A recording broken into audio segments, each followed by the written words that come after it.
It's about to happen. And you know what's the best part of it? There are more than one.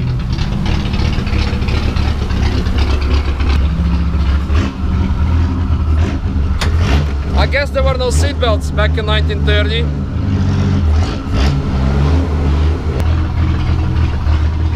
And I must say, the smell is amazing.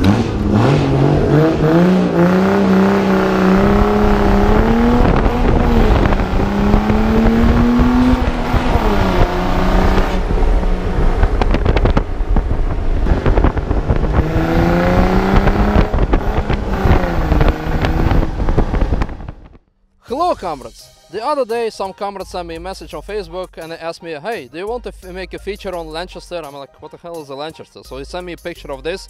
I'm like, fuck yes, I want to make a feature on that. But so, well, eventually I came here to Belgium because that's where we're at right now. I'm not sure if you can see it, probably not.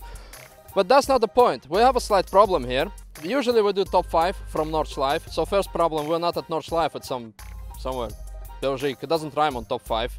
So we cannot do the rhyme thingy. And the second problem, there is not one, they're not even 2, they're not even 3, they're not even 5, they're just 4. So we will not have top 5, we will have top 10. So first I will show you the top 10 features that I found about those cars. And a lot of you comrades asked questions to the creator of those amazing creations.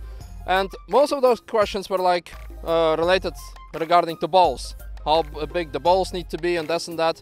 So all those features will be quite ballsy. After that we will have your questions answered by the amazing comrade David who created those things. And finally we will go for a test drive. It's amazing. Now first some basic introduction. The cars are Lanchester. I never heard of freaking Lanchester. I had to use Wikipedia because the company basically does not really exist. Well, officially it does exist, but they don't do anything. But what you need to know, back in 1930s they used to build those cars. So Comrade David buys those cars. Usually they look pretty shit and rusty. No, not this. This is my shitbox. Like this. Now that's like a vintage shitbox. And then he disassembles, builds their own body and puts the engine from a Triumph. And the engine is quite triumphy and actually is very sexy. In fact, he calls them Lanchester SS, which stands for super sexy. And so sexy, they're not no horsepower inside, they're hose power. And many dirty hoes that like to be bondaged. So the first feature, you need to keep them dirty inside with this bondage strap thingy. Now the second feature of it is actually, a lot of people ask, is it a race car? Fuck yes, it's a race car. It even has a snap-up steering. Back in the 30s they had it. So all those racer guys with Hondas, look at me, I'm very creative. Oh, fuck you, you're not. Look at this, 100 years ago they had it. So stop showing off at McDonald's. Nobody cares about you, not even your parents. Another feature is, also related to the questions about the car culture, does it have stands? Fuck yes, it has stands. Look at this. Look, you just destrap the wheel and you will have instantly positive camber. Because there are a lot of negative things in life already, so have positive camber. That's it, positive stance. Amazing car, had it already back in 1930. Okay, now let's continue to the ballsy features and to show you how big of a balls you need to have to drive those cars. So first, when we look here, there are no freaking doors. And you're like, oh yeah, that's easy to get in and get out. Could be true, but imagine if you have to go around the corner.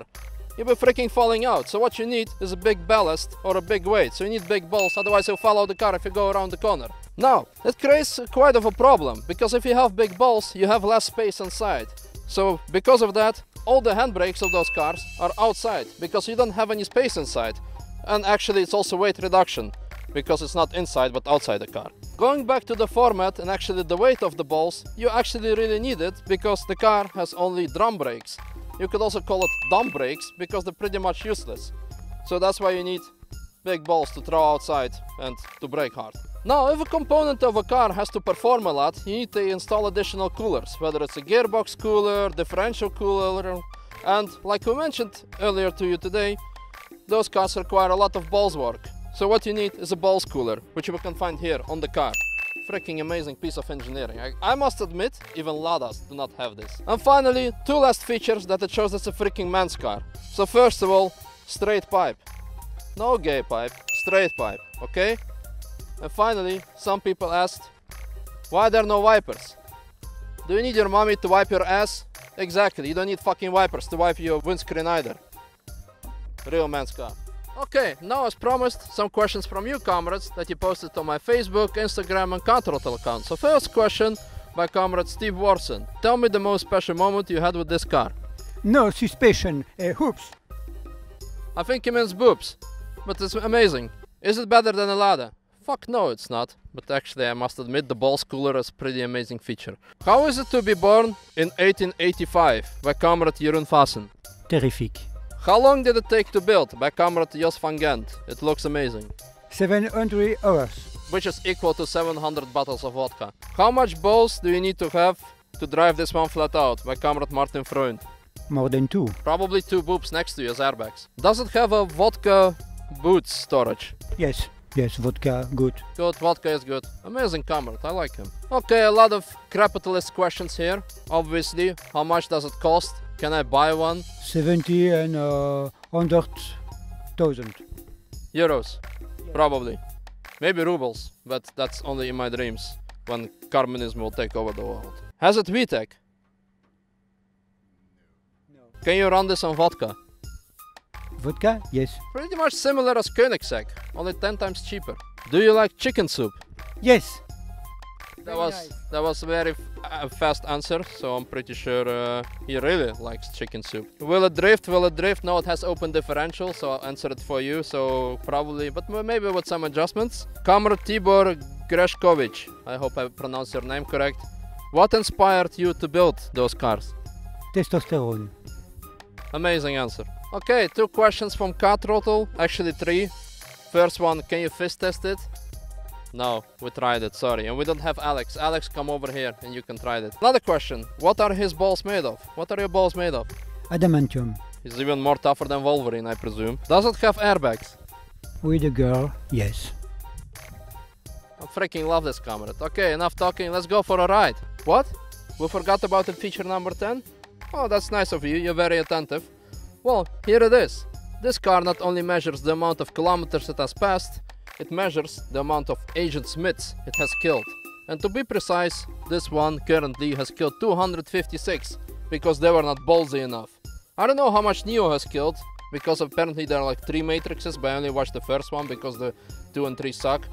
But now you know, really ballsy car, it can even kill over 200, maybe even over 9,000, but we need to get there first. Agent Smiths. That's an open deal.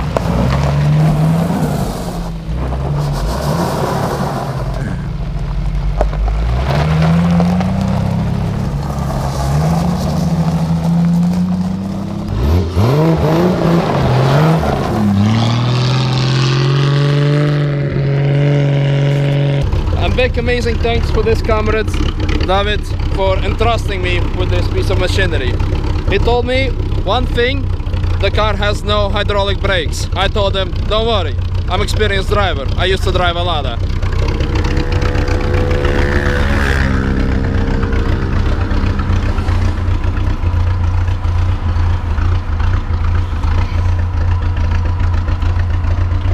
Brake, clutch. Where is gas? Là.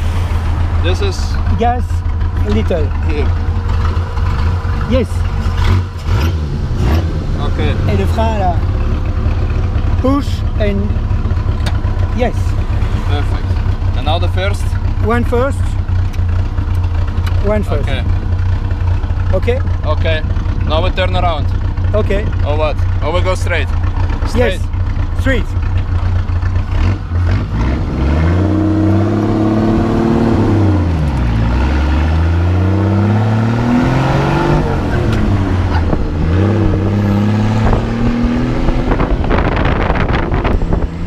It's amazing.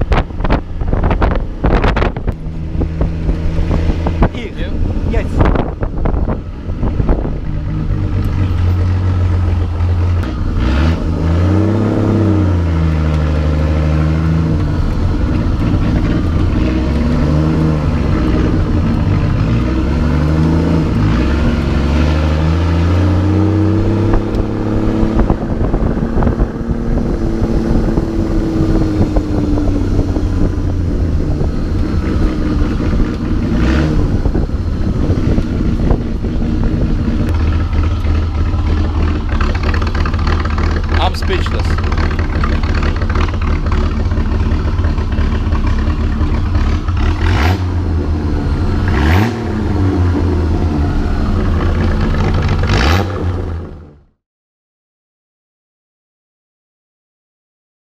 How long did it take to build? It looks amazing. By Jos van Gent.